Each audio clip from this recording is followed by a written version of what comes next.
నమస్తే, welcome to NVTV 24/7 news channel. రైతుల ఆర్థిక సామాజిక ప్రగతిలో కేంద్ర సహకార బ్యాంకులు, సహకార సంఘాలది కీలక పాత్ర అని, వాటి బలోపేతానికి కేంద్ర రాష్ట్ర హితోదకంగా కృషి చేస్తున్నామన్నారు. వెనుకొండ ఎమ్మెల్యే చీఫ్ జీవి ఆంజనేయులు రైతులకు వ్యవసాయ రుణాలతో పాటు గృహ నిర్మాణం, పిల్లల చదువుల డ్వాక్రా సంఘాలకు కూడా రుణాలు ఇస్తూ డీసీసీబీలు పరిధిని వివరిస్తూ ఉండడం సంతోషించదగ్గ విషయమని తెలిపారు. సావలిపురంలో ప్రాథమిక వ్యవసాయ సహకార సంఘం ఆధ్వర్యంలో 72వ అఖిల భారత సహకార వారోత్సవాలు గురువారం ఘనంగా నిర్వహించారు. ప్రభుత్వ చీఫ్ ఎమ్మెల్యే జీవి ఆంజనేయులు, డీసీసీబీ చైర్మన్ మక్కెన మల్లికార్జునరావు పాల్గొన్నారు. ఈ సందర్భంగా సహకార సంఘం జెండాను ఆవిష్కరించారు. అనంతరం మాట్లాడిన చీఫ్ జీవి, నెహ్రూ హయాంలో పంచవర్ష ప్రణాళికల్లో భాగంగా మొదలుపెట్టిన కేంద్ర సహకార బ్యాంకుల వ్యవస్థ నేడు మహావృక్షంగా ఎదిగిందన్నారు. రైతులకి నంబర్ 1 సేవలు అందిస్తూ ఉన్నాయి కేంద్ర సహకార బ్యాంకులు. ఈరోజు రాష్ట్ర ప్రభుత్వం మరి ఆప్కాప్ ద్వారా మరి కోట్ల రూపాయలు నిధులు అందిస్తూ, సహకారం అందిస్తూ సహకార సంఘాలని బలోపేతం చేస్తా ఉంది రాష్ట్ర ప్రభుత్వం. అలాగే కేంద్ర ప్రభుత్వం నరేంద్ర మోడీ గారు ఈ దేశంలో ఉన్నటువంటి సహకార బ్యాంకులకు 20 లక్షల కోట్ల రూపాయలని ఈ సహకార సంఘాల కోసం వెచ్చించారు. సహకార సంఘాల ద్వారా రైతులకి మెరుగైన సేవలు అందించాలనే లక్ష్యంతో ఈరోజు కేంద్ర ప్రభుత్వం, ఎన్డీఏ ప్రభుత్వం సేవలు అందిస్తా ఉంది. 20 లక్షల కోట్ల రూపాయలు ఈ కేంద్ర సహకార బ్యాంకుల ద్వారా, రైతు సంఘాల ద్వారా రైతులకి మెరుగైన సేవలు అందించడం అనేది చాలా గొప్ప విషయం. దీన్ని భవిష్యత్తులో ఇంకా ఎన్డీఏ ప్రభుత్వం, అటు కేంద్ర ప్రభుత్వం, ఇటు రాష్ట్ర ప్రభుత్వం, నరేంద్ర మోడీ గారి ఆధ్వర్యంలో, ముఖ్యమంత్రి చంద్రబాబు గారి ఆధ్వర్యంలో ఇంకా బలోపేతం చేస్తాం. రైతాంగానికి నంబర్ 1 సేవలు అందిస్తాం.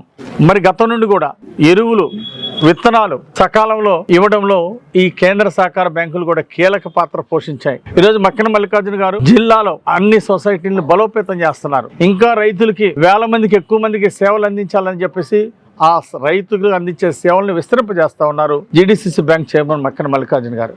వారిని హృదయపూర్వకంగా అభినందిస్తున్నా. ఈ యొక్క సేవలు గతంలో ధాన్యం కొనుగోలు, కందులు, అట్లాగే అనేక శనగలు, కందులు ఇలాంటివి, ధాన్యం కొనుగోలు ఇలాంటివన్నీ కూడా ఈ యొక్క సొసైటీల ద్వారా కొనుగోలు చేయడం జరిగింది.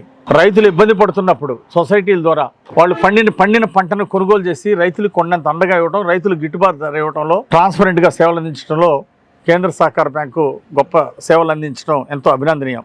అట్లాగే ఈరోజు రైతులకు రుణాలు ఇవ్వడం కానీ, విత్తనాలు అందించడంలో కానీ, పురుగు మందులు ఇవ్వడంలో కానీ మరి తక్కువ ధరలకు రైతులకు ఇచ్చి వాళ్ళ యొక్క ఆర్థిక ప్రగతికి బాటలేస్తున్నారు.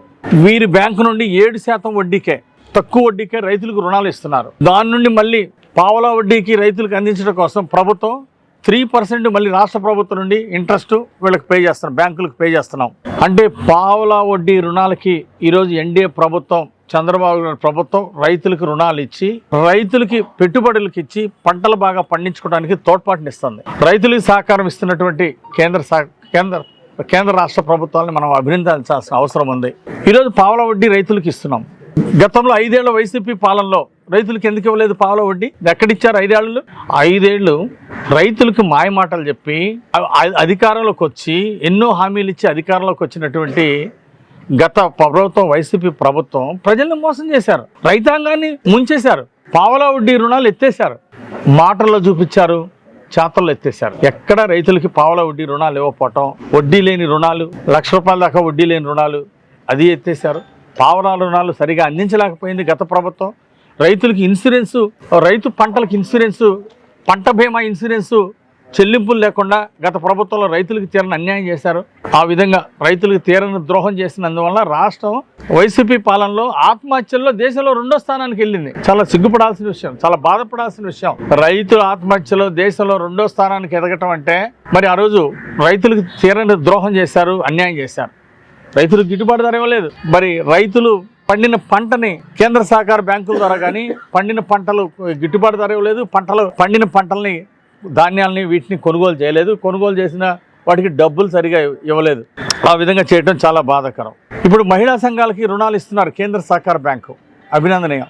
అదేవిధంగా ఈరోజు రైతులందరూ ఈ క్రాప్ బుకింగ్ చేసుకోవాలని చెప్పేసి కోరుతున్నాం. గత వైసీపీ పాలనలో ఈ క్రాప్ బుకింగ్ సరిగా చేయలేదు. పంట నష్టపరిహారం వస్తే కొంతమంది దాన్ని దోచేశారు, రైతులకు అన్యాయం చేశారు.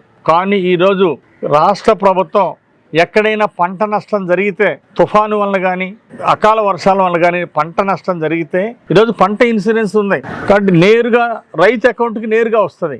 అందుకే దయచేసి ఈ క్రాప్ బుకింగ్ బాగా చేయించుకోవాలని రైతు సోదరులందరికీ నేను విజ్ఞప్తి చేస్తున్నా. అధికారులు ఆదేశించాం, అగ్రికల్చర్ డిపార్ట్మెంట్ ఊరూరా తిరిగి పొలాలన్నీ ప్రతి ఎకరం ఈ క్రాప్ బుకింగ్ చేయండి. వాళ్ళు ఏ పంట వేసినా ఆ పంటని ఈ క్రాప్ బుకింగ్ చేయమని అధికారులకు ఆదేశాలు ఇచ్చాం. అది అమలు చేస్తారు. ఈ క్రాప్ బుకింగ్ చేయించుకోవాల్సిందిగా రైతు సోదరులందరికీ కూడా నేను విజ్ఞప్తి చేస్తున్నా.